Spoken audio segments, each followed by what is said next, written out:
नमस्कार दोस्तों। आज हम इस वीडियो में बात करने वाले हैं, जैसा कि आज शिक्षा निदेशालय माध्यमिक बीकानेर की ओर से आदेश जारी किया गया है और इसके साथ साथ निदेशक साहब के वीडियो कंटेंट के माध्यम से एक जानकारी मिली है, जिसके माध्यम से आप अब घर बैठे एक शिक्षक के रूप में अगर आप ऑनलाइन पढ़ाना चाहते हैं तो उसकी एक संपूर्ण प्रक्रिया आपको शाला दर्पण के स्टाफ लॉगिन से करनी होगी।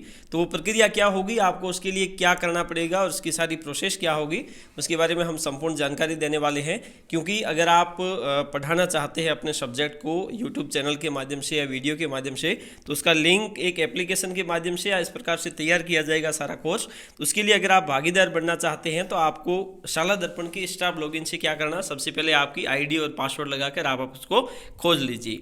और खोलने के बाद में आपको यहाँ पर दिख रहा होगा 3 लाइन में, इस पर आप क्लिक कर दीजिए होम पेज से। और उसके बाद में आप जैसे देख रहे होंगे यहाँ पर आपको दिखाई दे रहा है अगला ऑप्शन अप्लाई पर आप क्लिक करोगे। और अप्लाई पर जैसे आपने क्लिक किया तो यहाँ पर आप देख रहे होंगे application for panel formation to prepare material for online education, इस पर आपको क्लिक करना है। इस पर आपने जैसे ही क्लिक किया तो आपके सामने इस प्रकार का इंटरफेस आ गया और ये जैसे आपकी सारी की सारी जानकारी है और ये आपसे संबंधित जैसे एम्प्लॉय आईडी हो गई, एनआईसी नंबर ये वगैरह। और उसके बाद में आप देख रहे होंगे सबसे पहले व्यक्तिगत विवरण है। व्यक्तिगत विवरण जो भी है इसमें आप किसी भी प्रकार का चेंजेस नहीं कर सकते। अगर आप इसमें चेंजेस करना चाहते हैं तो आपको क्या करना पड़ेगा, सबसे पहले अपने संस्था प्रधान से उसका जो 10 नंबर फॉर्म है वो भरना पड़ेगा। उसके बाद में दूसरा ऑप्शन आता है संपर्क विवरण। संपर्क विवरण में जैसे कि आपको इसकी सारी जानकारी ऑनलाइन उपलब्ध करवानी है। अब जैसे आपको देखना है कि आपका विषय कौन सा होगा, तो विषय को आप सेलेक्ट कीजिए। हिंदी कंपलसरी है, इंग्लिश है, लाइफ स्किल है, जो भी है आपकी जो सब्जेक्ट है। अब जैसे हम इसको हिंदी कंपलसरी करते हैं, ठीक है। और इसके साथ साथ आपको दूसरा विषय भी चुनना है। इस प्रकार से आपको 3 विषय चुनने हैं। कोई से भी 3 विषय जो आप पढ़ा सकते हो, अध्यापन के लिए चुन सकते हो। इसके बाद में आपको उसके बाद में 8 नंबर में देखना है आपके अध्यापन का अनुभव। आपने कितने साल तक पढ़ाया है, कितने माह और कितने दिवस। उसके बाद में आपको संपर्क का विवरण लिखना है। आपको अपना एड्रेस लिखना है जिसके माध्यम से वो संपर्क कर सके। और संपर्क के बाद में जैसे दूरभाष नंबर दे दिए, व्हाट्सएप नंबर दे दिए और ईमेल आईडी आपको यहाँ पर देनी है, ठीक है। उसके बाद में हम देखते हैं अगला स्टेप आता है शैक्षणिक विवरण का।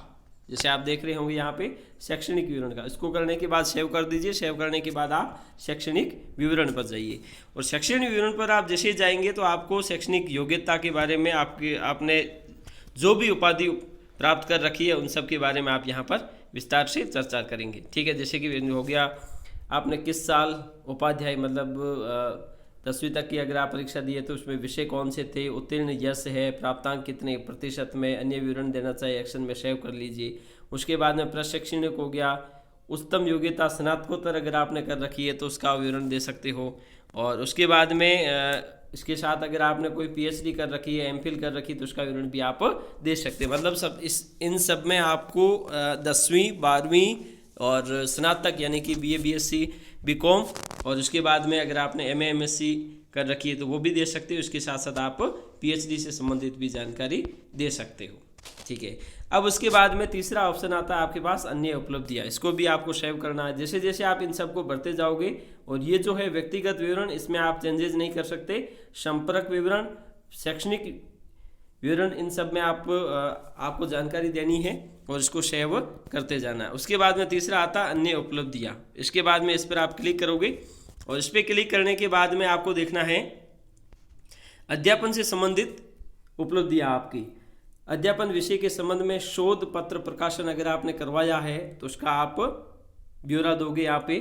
और अध्यापन विषय से संबंधित अगर आपकी कोई वेबसाइट है, ब्लॉग्स है, यूट्यूब चैनल है, एप्लीकेशन है जिसके माध्यम से आप ऑनलाइन कार्य करवा रहे हो तो उसका विवरण यहाँ पे आप दोगे।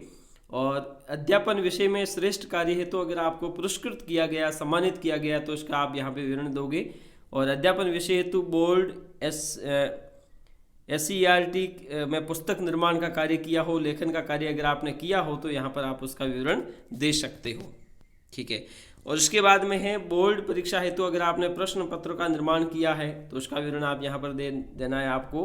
और इसके साथ साथ अगर आप 5वीं 8वीं या फिर स्थानीय परीक्षा के लिए प्रश्न पत्रों का निर्माण किया है तो यहाँ पर आप उसका विवरण दे दोगे। उसके बाद में आप कर दोगे अपडेट, और अपडेट करने के बाद में नीचे महत्वपूर्ण विषय जो आपको यहाँ पर करना है वो ये करना है कि आप जो अब ऑनलाइन सामग्री पढ़ाना चाहते हैं उसका एक ज़्यादा से ज़्यादा 3 मिनट का एक वीडियो जिसका लिंक यहाँ पर आपको देना है। क्या करना है, जैसे आपने यूट्यूब पे कोई वीडियो डाल दिया या फिर वेबसाइट पर कोई वीडियो है तो उसका आपको लिंक कॉपी करना है, और कॉपी करने के बाद यहाँ आपको सेलेक्ट करना है। यहाँ सेलेक्ट करने से पहले आपको ये देखना है कि आप कौन सी क्लास को पढ़ाना चाहते हैं। जैसे आप 12वीं क्लास को पढ़ाना चाहते हैं तो ये हो गया।